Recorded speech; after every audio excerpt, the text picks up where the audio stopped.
Welcome back to Babyweights and Friends, version Franglais with our buddy Bruns and our special guest, Adrian. What up? Thanks for having me back. You're welcome. 2 times the charm. I'm like the MTS you can't get rid of. You took the pill, you thought I went away, and then boom, I'm back here like a week and a half. We don't want you to go away, man. We enjoy having you. You know what? Having a third person on this podcast is a lot of fun, actually. I'm not going to lie. Vraiment, on aurait dû faire ça bien avant. I know we should have, but some people were busy. We're not going to point fingers because they can't see us. But we are looking at you. We are looking at you, Adrian. What do you want? Il savait pas que c'était pour être le fun comme ça. T'sais. Now he's enjoying it. He's like free spirit. He's like, I can speak my mind. No one can see my face. No one knows who I am. Ouais. Fuck this shit. Shit, man. He's gonna start ripping on all kinds of people now. Exactly. Just let it out, Adrian. I have a list. I came prepared this time. Hey, man. I got a question for you guys. Bruns, you miss working at night? Oui puis non. Oui, parce que l'action, ça me manque. Là, j'ai vraiment l'impression que je deviens un adulte plate. This is coming from the guy who never... I think I've never seen him scrap. He misses... I think what you miss is babysitting me. No. Adrian, what are you up to lately? You working nights now? I'm dabbling. You put your toe back in there? I put my toe back in there. It's not going to be for very... Well, no. I'm not going to say it's not going to be for very long. I want to see how it's going to play. So far, you know what's really surprising? Mm-hmm.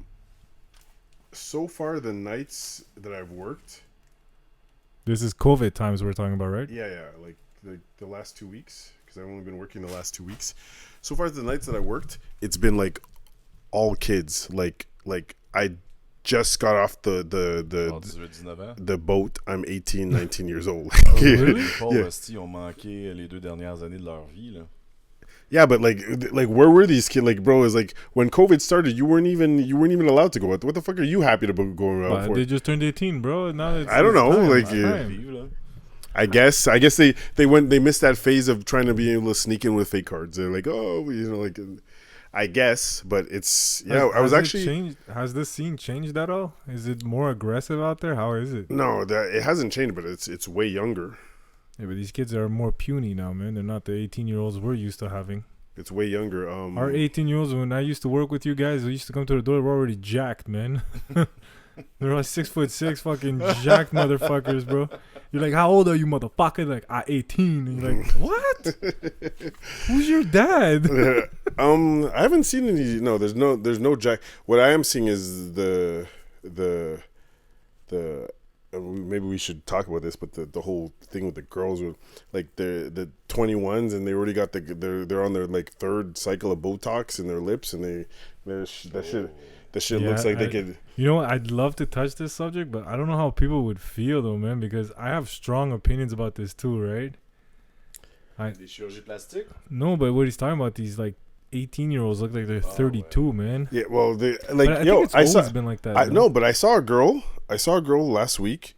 She was I carded her. Well, I carded her because I didn't card her, but I know her age because I saw her ID because of the Vaxi code passport thing. So yeah, now they can't give us fake ID. Yeah, you have to show ID. So and she was 23. She already had Botox done. She had fake tits at 23, and she's 23. So I'm like, where do you go from here? Like, do you remember when we were working in the early 2010? Yeah.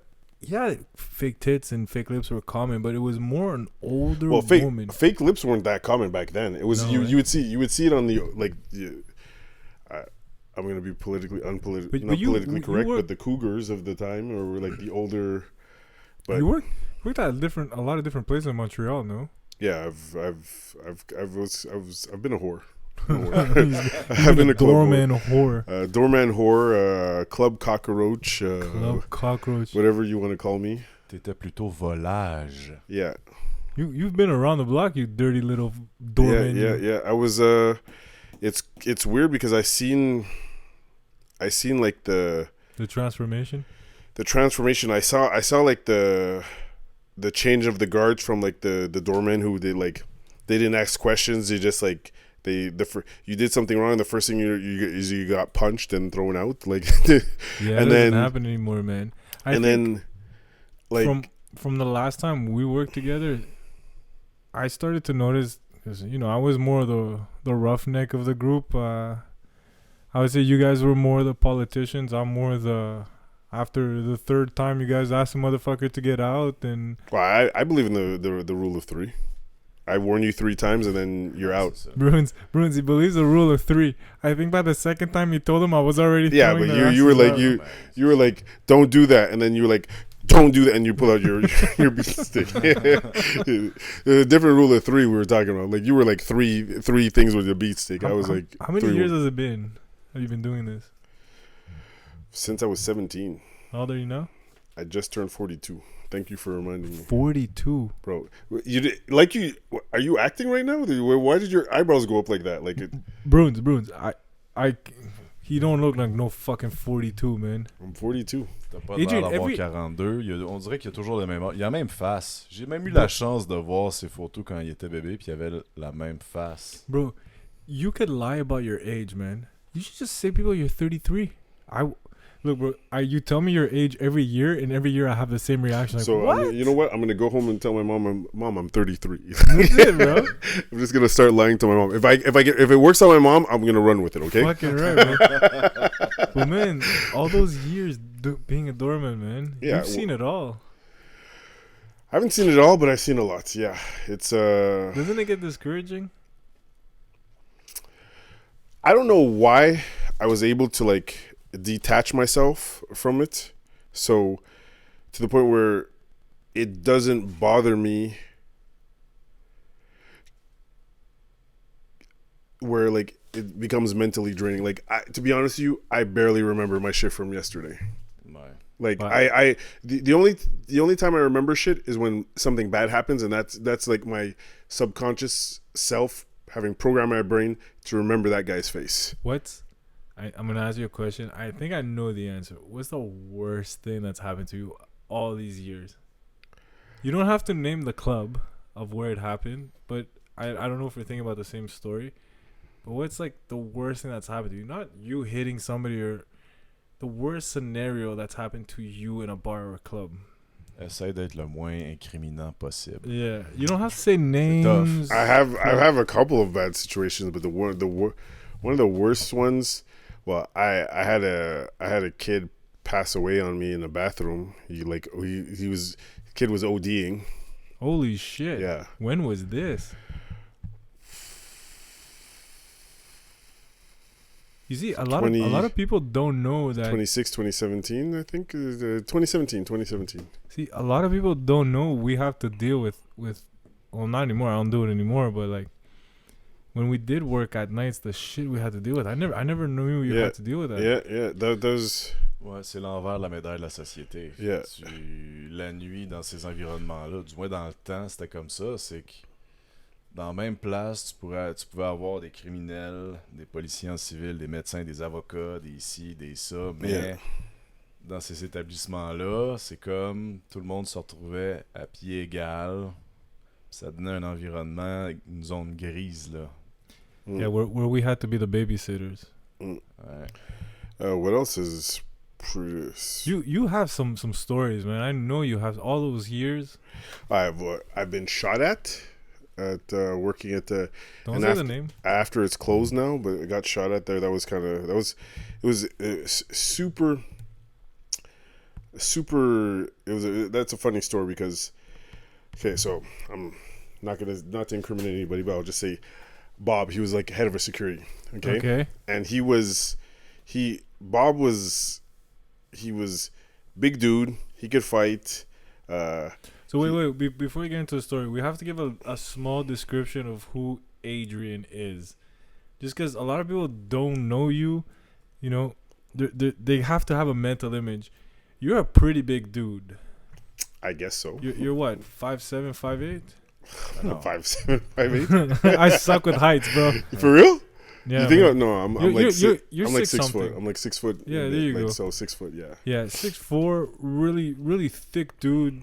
You know, what do you bet? Like 250? When I used to, bro, I've been home training for like the last 2 years, doing push-ups and stuff. Juste donner une idée aux gens, ces mollets, c'est comme des cœurs de bœuf. That's it, bro. Ils sont gros His comme calves, des cœurs de bœuf. That's from calves are the football and size a lot of cycling. fuck, bro. You. Yeah. Anyways, just to give an idea. You're 6'3", 6'4", Il y a du coffre. just thick motherfucker, Yeah.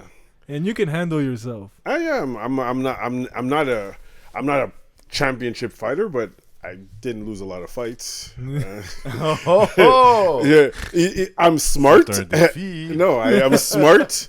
Okay. Ladies and gentlemen, if you're in the Montreal area and looking to scrap a bouncer, Adrian. we're No, not gonna mention no, any no, no. words, but Hey, if you now see I'm not. a 6'4" black man, really thick motherfucker. Well, you go right up to him and you Nope. tell him, challenge accepted. No. Vous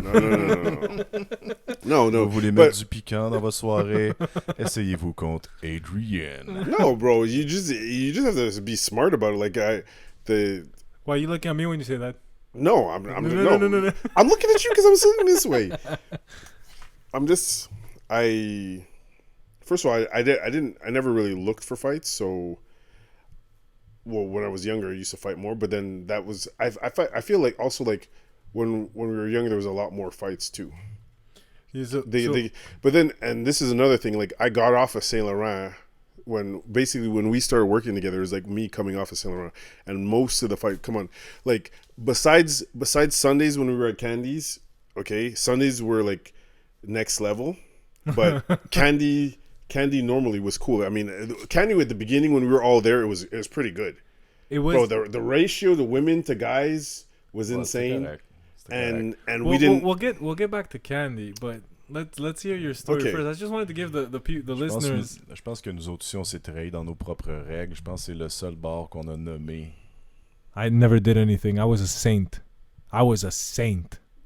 Don't look at me. Don't look at me with those eyes. Oh, okay. Well, yeah, sure. I'm not to say names, but yeah. So back to the story. So Bob, he's actually my height. We're built similar, and he has an army background. Okay, Mm-hmm. so he did army combat training and this, and the thing with him is he was I'm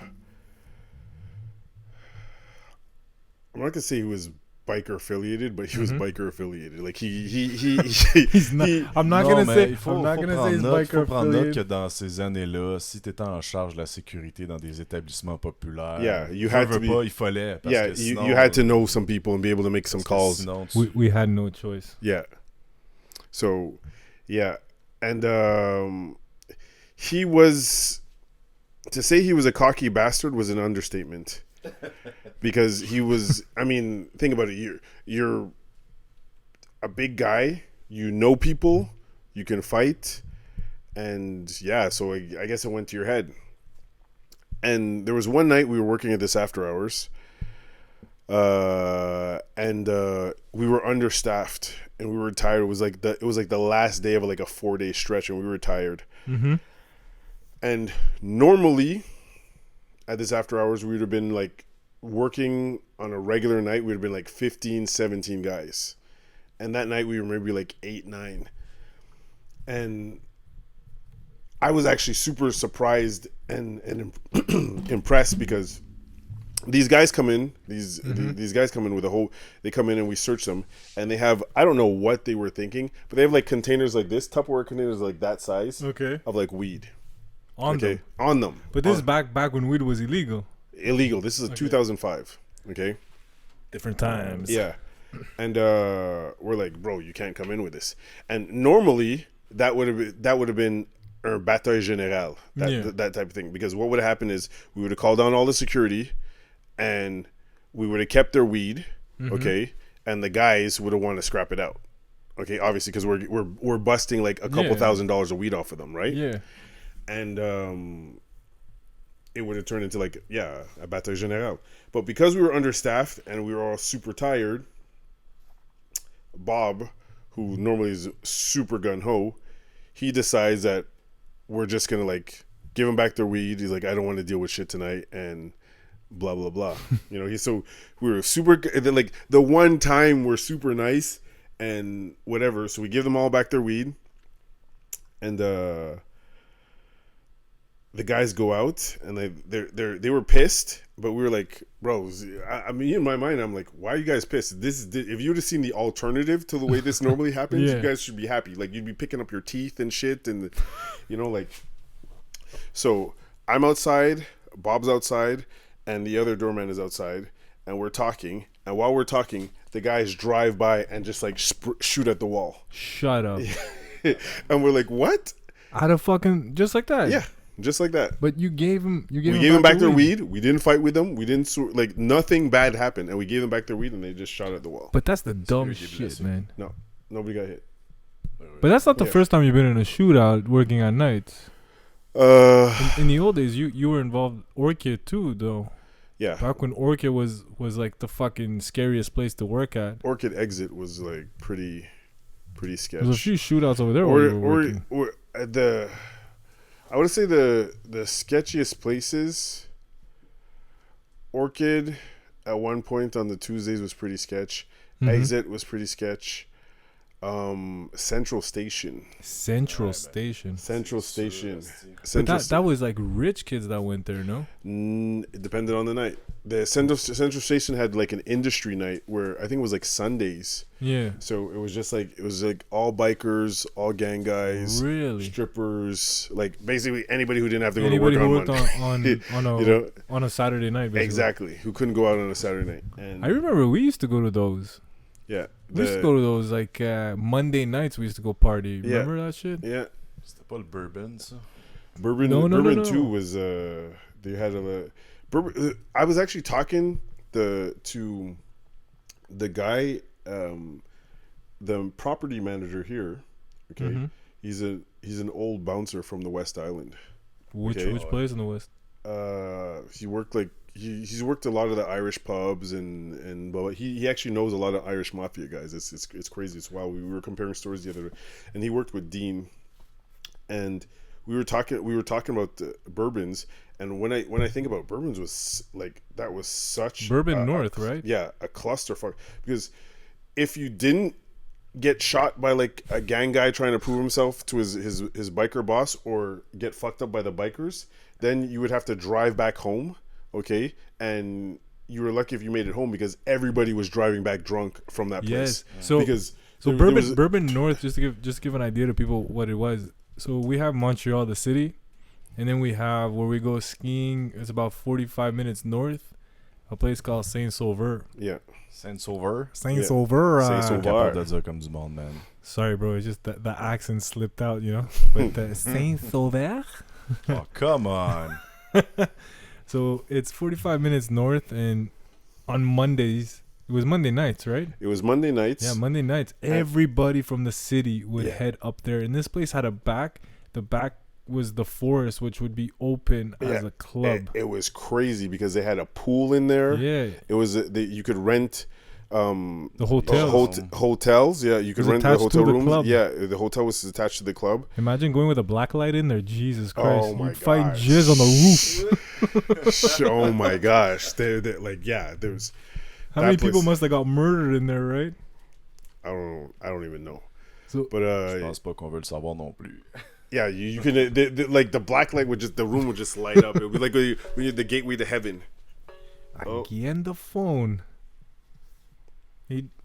C'est un entrepreneur. No, that was my alarm. You wake up at 8:30 at night? It was just I was supposed to train. I was supposed to be training. Moi, j'ai une question pour toi, Adrian. Go ahead. Let's hear it, Bruns. Vraiment, honnêtement. Yeah. Y a-tu des fois, après des situations fucked up, où est-ce que t'es retourné chez toi, que tu remettais ta vie en question? That's deep. Now, when you're older and you're now, like today, yes, but not in the situation I'm in now. Like when I started working at Candy, okay, I was like, this is great. That like Yeah, There's like 5 girls for every dude. Okay. The guys are cool. The barmaids are all super hot. Well, most of them. Candy. When I started working with you guys was a lot of fun because, like you had said at the beginning, the ratio. But what I think where Bruno's question is going. But hold on, yeah. But I'm gonna give you that. I'm getting to that. So, and the pay with Candy wasn't that great, but I was like, why would I go back to working at Exit Orchid? That's like working when I started working at Candy. Made me think about, like, I used to work at Exit for like the same amount of money or a little $20 more.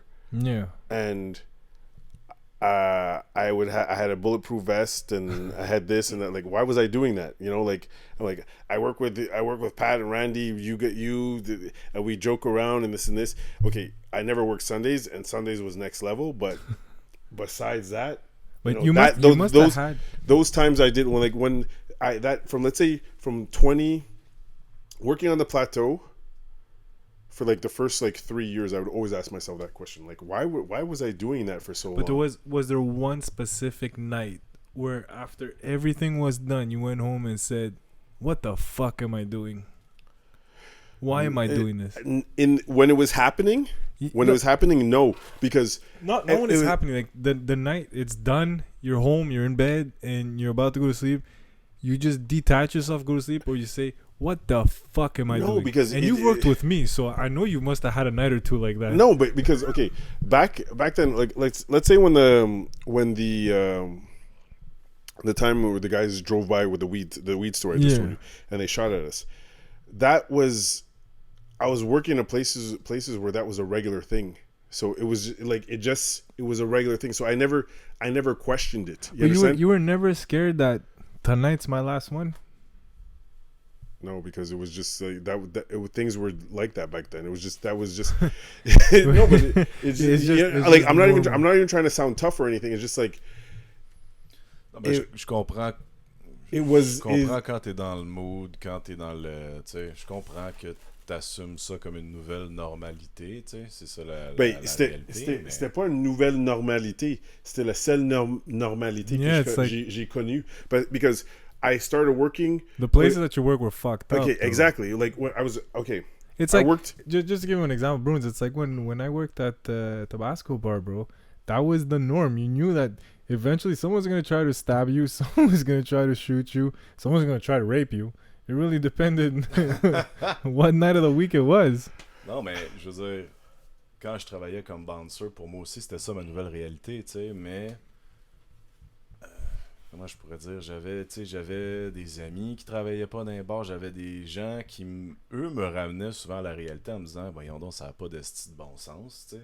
Qui, quand je leur contais des fois des soirées qui me disaient ça t'inventes ça n'a pas de, tu sais, pauvre toi, t'as pas peur, t'as pas, je comprends que bon, c'était une normalité, je m'attendais à ça, tu sais, mais il y a pas une fois où quand on a essayé de te tirer dessus, t'es retourné chez toi, pis t'as pas fait comme un bilan, là, faire comme say this is it, that's done, I'm done with this. C'est fucked up, là, genre. And it was the norm.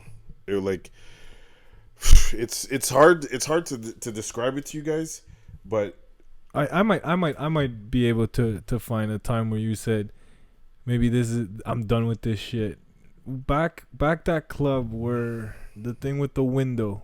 I don't know if you want to tell the story with the kid with the window who kept coming after you and you pushed him. Oh wow. So that was a pretty deep incident.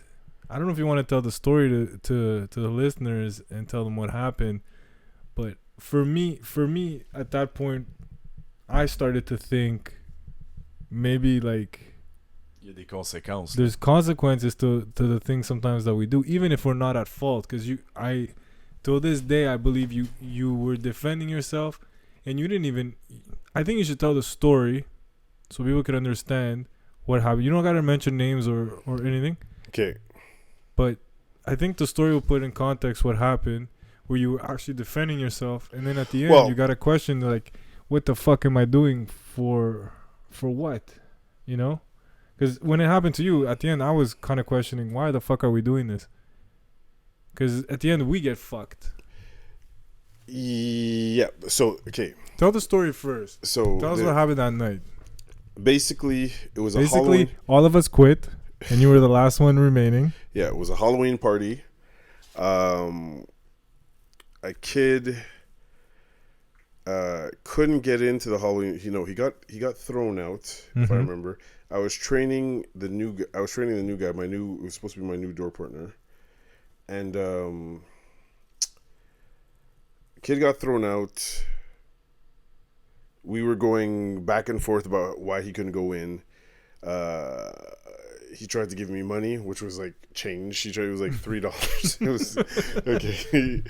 And then I told him I didn't want his money, and he just persisted,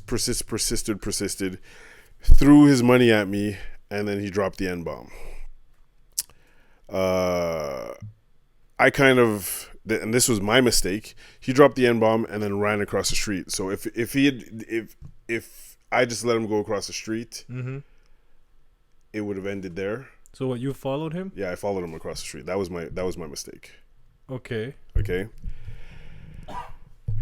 And so like now that I'm across the street, I'm like, what now? Like, you're a tough guy now. Like, now I'm not in front of the bar anymore. Yeah. And I pushed the kid, and he like, it was something super awkward. I push him. We're on Montreal. You don't have to say the name of the street, but you're on a street. We're on a street with just all storefronts. Yeah. And I push him. He goes in the corner, and his elbow hits the corner of the glass, breaks the glass. The glass falls and cuts him. And the kid, like, he's bleeding. It's a whole thing. Did you help him? Yeah, because he fell, and when I saw he got cut, I picked him up. Like, I moved him because I didn't want the rest of it, because it was like a triangle out of the glass to fall. I didn't want the rest of the glass to fall on him and kill him and shit. So I moved him out of the way. We called the ambulance and whatnot, and this and this and this and this, and it ended up where the club that I was working at the time, they completely disassociated themselves from me. Yeah, and it was a shitty ending. Like,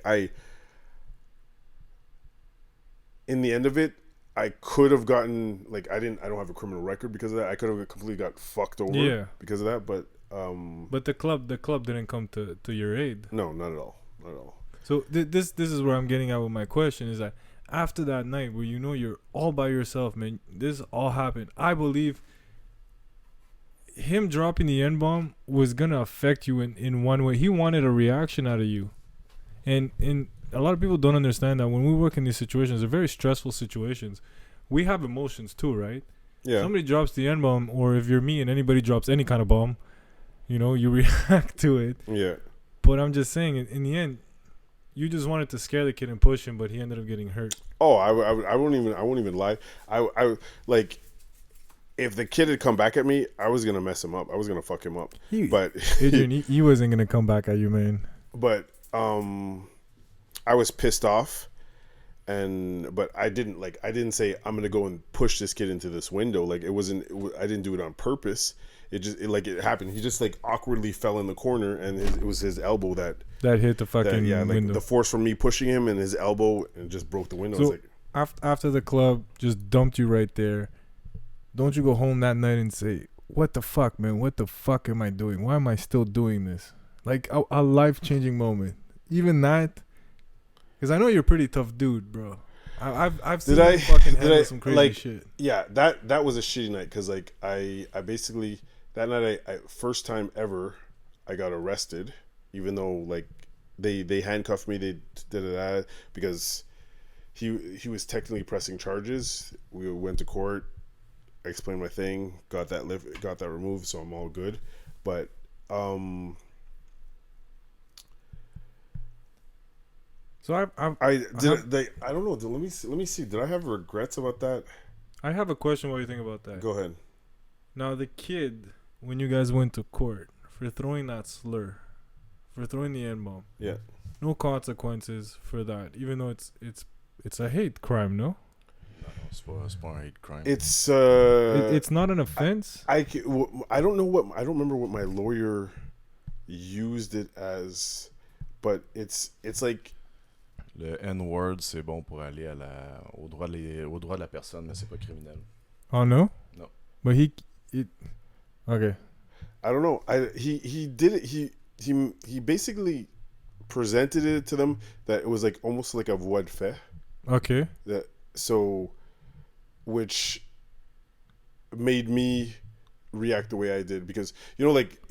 So he instigated the that's the way my lawyer presented it, and like I got off with that, like I won with that.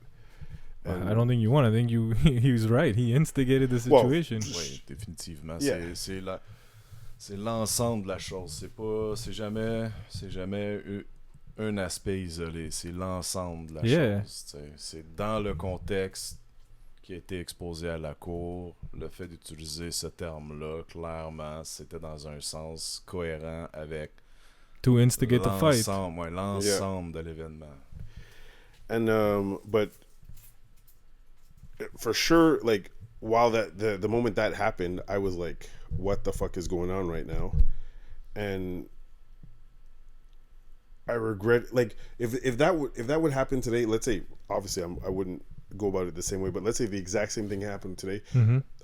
I think I would definitely be like, I'm too old for this, I shouldn't be doing this, blah blah blah blah blah. But now I just don't put myself in those type of situations. Yeah, you're older, you're smarter about certain situations now. At the time when that happened, I was like still in school, I was stressed out about stuff, so I was like, it was one of the many problems that I had in my life at the time. So a lot of people don't know that doormen are not just doormen. We have real lives. We definitely have lives outside of, like, I mean, we just, honestly, I did it for the thrill and for the money, the extra cash. The extra brownie and a half I got a night was something extra, right?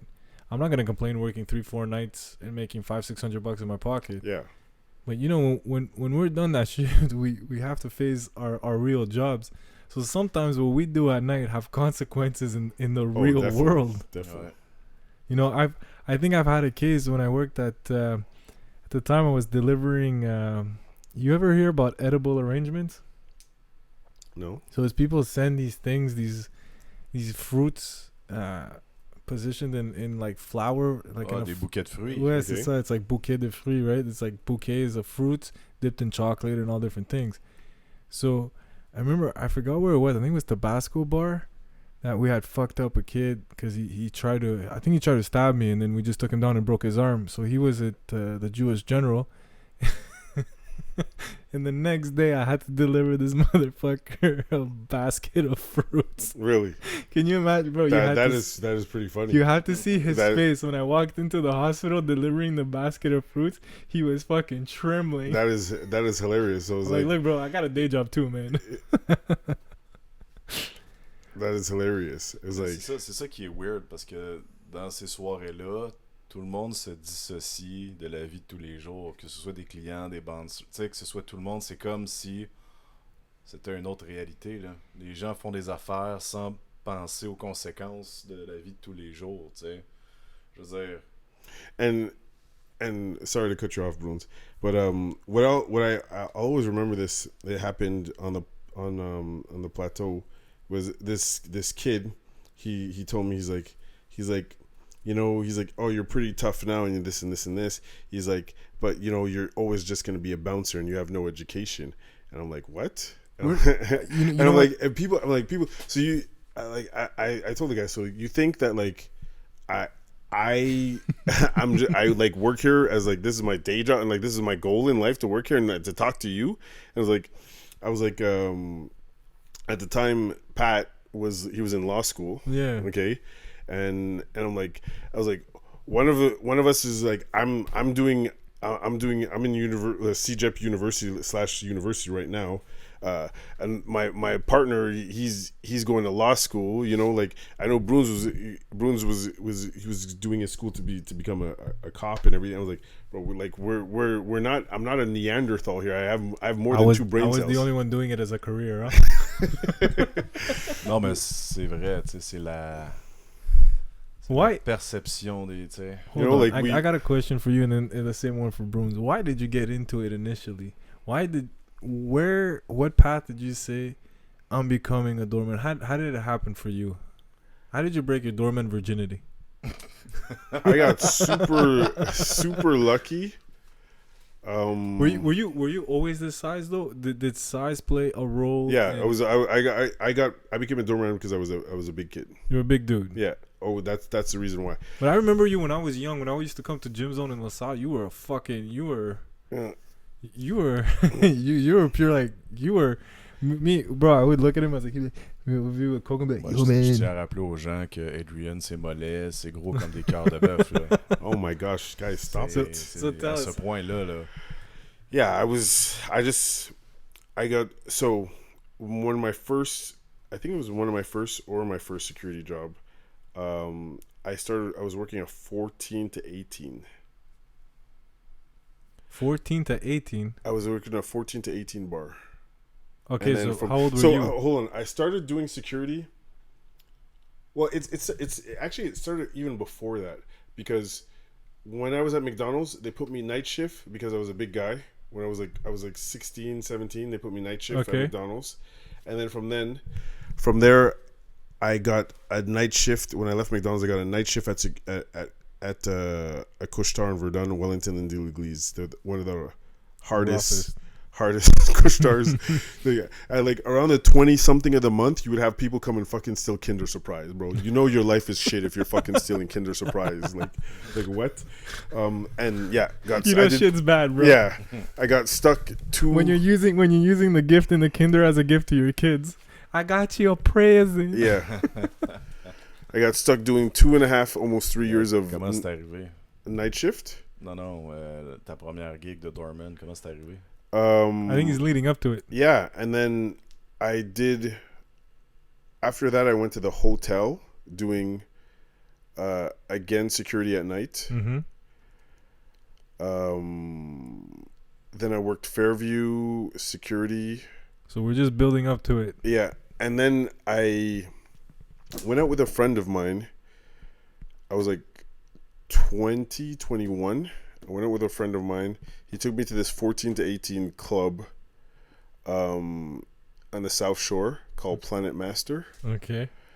And I didn't know, but the club was owned by MC Mario. He was part owner. And I went there. My friend, she knew all the bouncers and everything. She would go there often. Okay. Introduced me. I talked to the guys. It was pretty cool. And then they before I left that night, they offered me a job. And you took it. And I took it. And from there, then I met MC Mario, and he liked me. And shipped you off the dome. And then he shipped me off the dome. And I think that's where I met your ass. And then it just snowballed from that to like dome, boom, boom, boom. And then like shortly after that, I was working at Sona Angels. And then when I started working at Sona Angels, like that was like the after hours. So all the doorman, all the bouncers went there, and I just like started like networking. So I think we I have Bruno's story, but I'm not sure. You were a busboy and then turned into a doorman at the same spot, no? Ouais, c'était au Tabasco Bar. Là. Yeah. Ouais, j'avais quitté. You both worked at Tabasco? Mais pas au même moment. Okay. No, I think when he left, I think like a few months later, I got drafted, but I didn't start there. Moi, en gros, c'est que j'étais parti quand même super jeune de chez mes parents, puis d'où je résidais à ce moment-là, je résidais proche du Tabasco Bar, je restais dans la Cour des Neiges, puis je voulais une job payante. Je travaillais à Sainte-Justine comme magasinier à ce moment-là, une petite bonne job payante, mais j'avais été engagé au Tabasco Bar qui était à côté de chez nous comme boss boy à la base. Puis à un moment donné, il y a un des doormen là-bas qui avait parti parce qu'il s'était engueulé, je pense, avec le propriétaire, je me souviens plus trop quoi. Puis c'est le head bouncer là-bas qui m'a regardé en train de faire mon boss boy, qui me dit « Hey, t'es quand même costaud, toi, t'es quand même assez grand. Ça te tente-tu de nous dépanner? » Puis je l'ai fait, puis à partir de ce moment-là, j'étais comme le bouncer remplaçant, ou le bouncer extra pour des événements. Puis je voulais faire, tu sais, plus de shifts, là, comme bouncer. J'haïssais ça être boss boy. Tu sais, avec la shape que j'avais, je m'accrochais dans tout, dans les espèces de sous-sols de 5 pieds d'eau. Je me cognais à la tête. Je voulais être subtil en passant derrière des barmaids pour remplir les fridges. J'accrochais tout. Je les accrochais aux autres aussi. Fait que j'étais écœuré. Puis... So that's how it started. Ouais, puis là, c'est là quand j'ai vu qu'il n'y avait pas de place pour moi à temps plein steady comme je voulais pour être bouncer. C'est là que j'ai été appliqué ailleurs. Okay. Au Saint-Sulpice, après ça que j'ai été. I think my story was at the gym, man. Mo, remember Mo? Yeah. Big Mo, I used to train with him. He used to steal my programs. Comes up to me, and this is when I was getting a little bit bigger. Like, hey, want to work tonight? I'm like, where at? Shit sells. Doing what? Doorman. Alright. Just showed up. Fritz was there, and he's like, I know you. I was like, I know you too, and that's it. It was just a down. Have you heard from Fritz at all? No. I think after the shit, he went through some shit with the same owners you did, and I think after that I think he asked himself, what the fuck am I doing? And that was it, right? Yeah. I think there comes a time where I think me and Bruno just ended a year and a half ago, right before the pandemic. Ouais, ben j'ai fini avec la pandémie. Là. Yeah, me too. I think if anybody called for me to go back, I wouldn't do it anymore. There's too much at risk, especially for somebody like me. And I know you guys hated working with me. I'm a loose fucking cannon. See, but it really depends on where you work. I'm a stressful person to work with. Like, would I go, like, just to give you an example, the last place that Bruns and I worked together, he left there, and then I got so fed up that I eventually left there too. If you tell me tomorrow, like, you're gonna give me like $150 a night, $200 a night to go back there and work there full time, I'm like okay, I'm gonna and that's my only option to work. Yeah. I'm retired. I'm done. In Verdun, see, avec Matt, I can work there no problem. There's a couple nights where I had a couple sketchy nights there with some characters because it's still in Verdun. I mean, Verdun is it's always gonna be Verdun, but there's places that I don't have a problem working. And then there's places where I would never go back. Like, I wouldn't. I wouldn't go back and work on Saint Laurent. I don't have the patience for that. I think the funniest thing that happened to me was with you, man. Where we used to bribe the alcoholic girl at Tim Hortons. You know what? Every time I go back to that Tim Hortons, I'm like, maybe she's here. She was. I admit, she was like mad cool that shit. Yes, she was. Yeah. But just to tell the people the story, so. Me and Adrian used to work at this club where kids used to bring their booze in the alley and used to drink it and come back in, right? So they wouldn't spend money. So as soon as they would go back into the bar, me or Adrian would go in the back, take the bottles and put them in my car, and then it would go back to get fucked up. I'm like, oh man, someone stole my shit. And as a side note, there was one summer, I do a yearly barbecue. There was one summer I was able to furnish my barbecue and Max's barbecue with all the alcohol that I'd confiscated from. I didn't spend any money on barbecue. Max was like, where did you, he's like, I was making sangria and he's like, you're using like $30 bottle of wine, bro. Like, I didn't pay for this wine. I found it's from Do you remember their faces when they used to come back? Yeah. Devastated. Someone stole their alcohol. I felt bad one time because there was a guy. I never felt bad. There was a guy who had Excuse me, Adrian. When you go to a club, like Bruno says, it's not to read a book. You come to spend your money on alcohol. You don't come to drink in the alley and then come fucked up back to the bar.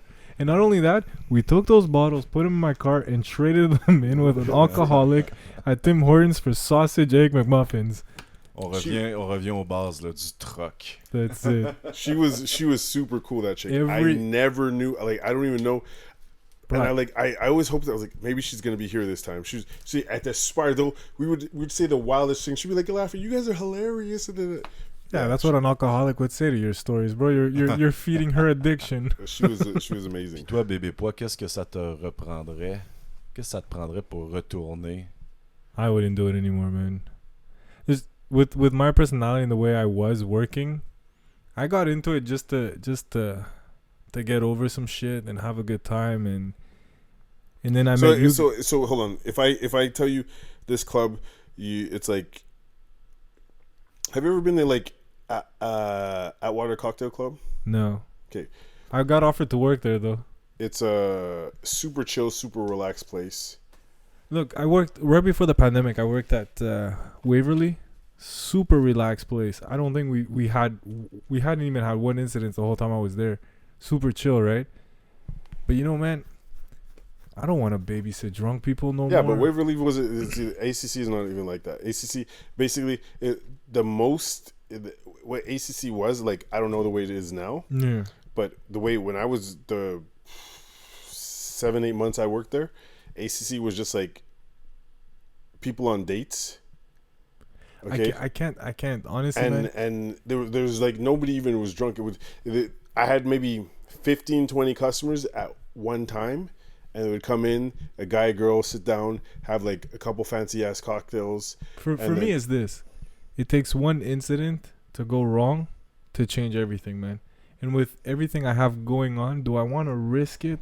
No, c'est on a job like that? True, especially, right. Bro, you've worked with me, man. I cannot put up with anybody's bullshit. There's a point where I snap and then it turns bad for everybody. And especially going to a place like that where I'm assuming it's people with money, and then they look down on people like doormen, which they don't know. You don't know if I have $1 million at home. Maybe I'm doing this as a hobby, right? But they look down on you and talk shit to you.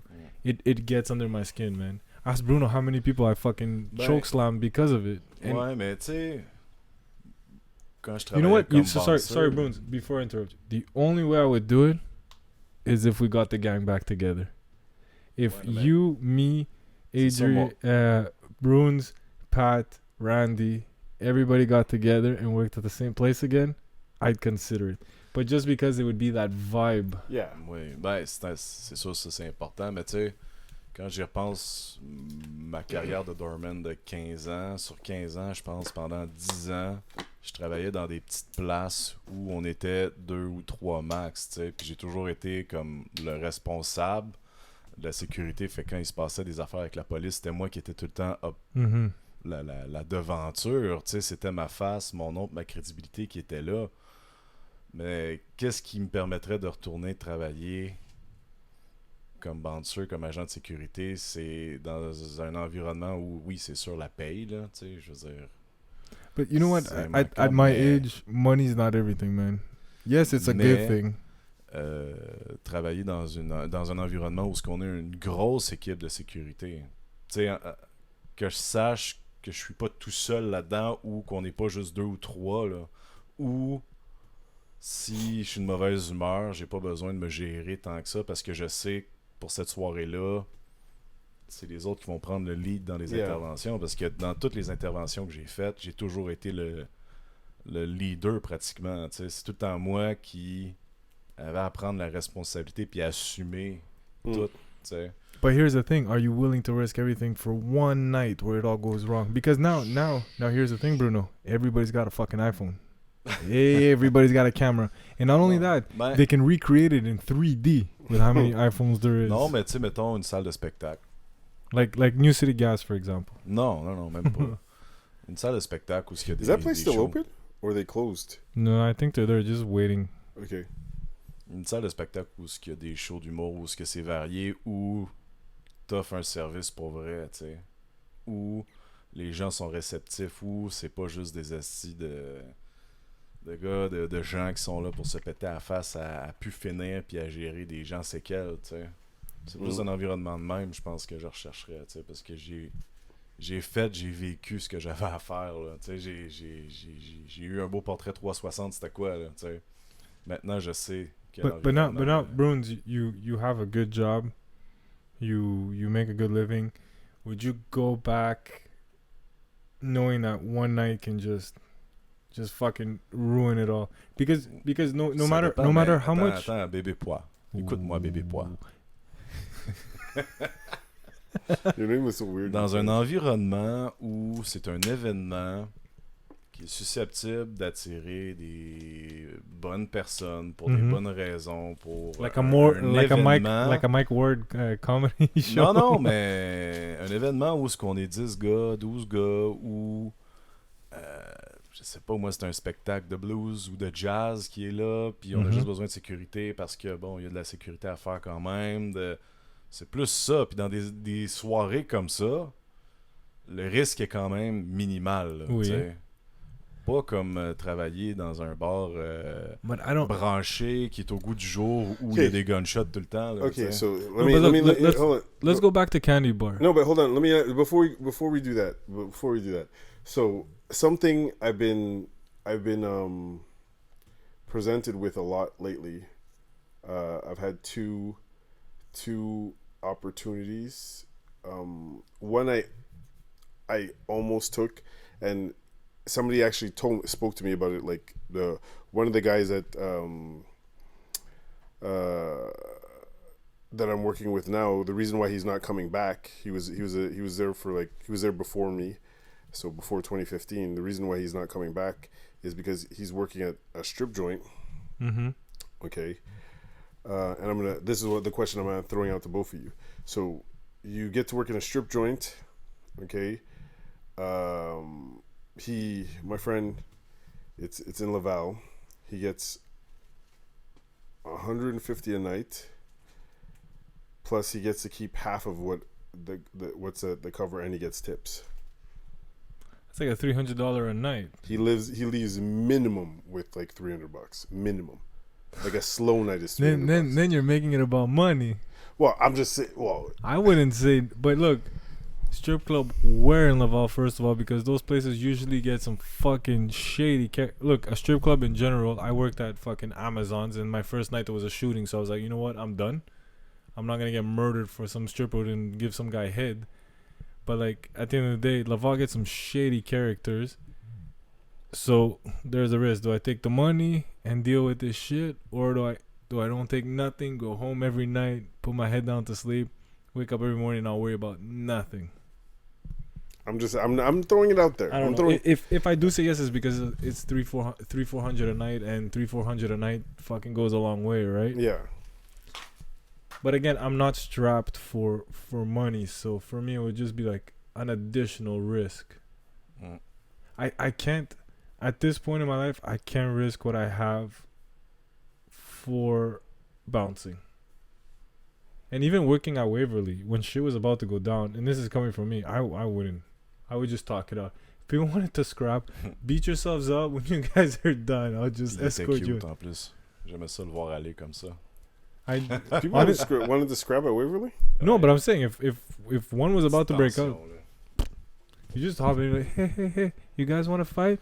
Mais let it go. Pour revenir à ta question, c'est à quel point tu as le goût de te remettre dans cette réalité-là, de te retremper là-dedans. Parce que moi, à ta place, c'est sûr, c'est alléchant, là, c'est des grosses sommes d'argent intéressantes, mais est-ce que tu veux te replonger dans ce mood-là? Tu peux... Parce que ça, c'est pas une job que tu peux faire avec légèreté. C'est que tu te remets dans le bain, dans un environnement spécifique. Là. On parle d'un bar de danseuses, avec une attitude spécifique qu'il faut que tu retrouves puis que tu habites. Mm-hmm. Et puis il y a des risques. Là. C'est sûr qu'on s'entend que c'est pas une salle de spectacle. Là. Non. Oui, il y a là, des spectacles, mais... even a concert. Est-ce que t'as le goût, là, un peu comme Bébé Pois disait, as-tu le goût de te réimposer ce genre de stress-là, tu sais? Ça vaut-tu le prix? And look, man, I don't miss the nights going back home at 5 in the morning, man. Waking up the next day at 10, all fucking grumpy. Go to the gym, get my day together, come home, take out. Look, man, all my friends, every weekend, working with you guys was a blast. But at the end of the day, you know, all my friends are going out parties and having a good time. And the only way I adjusted with it in my head was like, oh, you guys are spending money, I'm making money. But we didn't have real social lives, man. If we didn't have each other in the end, we wouldn't. Our social life was each other. Yeah, man. We worked Thursday, Friday, Saturday, Sunday, and then during the week we ended up just getting together and hanging out. So we never. I couldn't have a real relationship. Look at poor Bruns, man. Quoi? every woman he dated while he was bouncing, it came to bite him in the ass every single time. I just met psychos at work, clearly, Non, mais. and I just Ça, c'est un autre. Ben, Did c'est I un tell autre. you I saw I told him, but I saw Which so one? You much, so many secret here. you could which one? An old woman colleague. Ah, well now we can't say it, but anyway, yeah. we're not Non, gonna go mais there. ce que Bébé Pois amène, c'est super intéressant, c'est ta qualité de vie. Come on, man. Now that you're back, On a like, plus 20 ans, on est plus dans ce... Well, it's look, if I right, can go, right now we don't actually have a quality of life because we're still on like just to give you an example, my birthday this year, one of the reasons why I didn't do anything for my birthday, I usually like do a dinner or whatever. One of the reasons I don't want to do something for my birthday until like I can walk into a place and nobody's wearing a mask, you know, where like all like I get it, it's you know, COVID and everything. yeah, but, like so but from do we right now it's I don't think I actually have like quality of life. honestly, Adrian, right now, if I worked at nights and a fight broke out, I wouldn't jump in. I just fucking watch them beat each other up. Why am I gonna get a shot to the face? I have to see clients Monday morning with a black eye, try to explain it. Let these people fuck each other up, stab each other, kill each other, and then just like drag out the loser. Drag out the loser. That's kind of funny. I see it a lot differently, bro. In my 20s, I was this fucking young, dumb clown with a shaved head. Fucking anything that happened in Candy Bar was just fucking Chris running C'était in there. cool, tu sais. C'était And- fun, c'était cool. I would always leave with a damsel in distress, but now it's just like C'est cool quand t'as 20 ans, tu sais. even then, looking back, man, I wish. You know, I'm very grateful I met you guys, and you know we have this connection and this relationship, the friendship that we have. But I would do things differently, man. I don't know. You know, sometimes I look back and I think the people that I fucked up, man. Fuck. Sometimes I do feel bad.